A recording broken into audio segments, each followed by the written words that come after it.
నమస్కారం ఘంటారావానికి స్వాగతం. ముందుగా ప్రధాన అంశాలు. ధూళిరహితంగా విజయవాడ ఆధునికీకరణ, నగరంలో పర్యటించిన సీఎం చంద్రబాబు.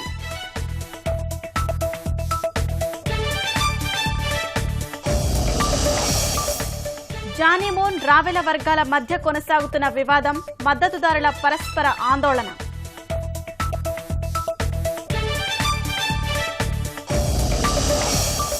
మద్యం దుకాణాలపై సుప్రీం ఆదేశాలు పాటిస్తామన్న డీజీపీ, జాతీయ రహదారులపై ఉంటే చర్యలు తీసుకుంటామని వెల్లడి.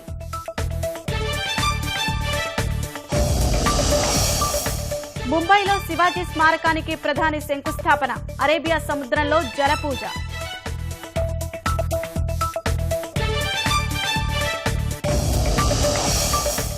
నోట్ల రద్దుపై కొనసాగుతున్న రాహుల్ గాంధీ విమర్శలు, ప్రజాహితం కోసమే కఠిన నిర్ణయాలన్న ప్రధాని.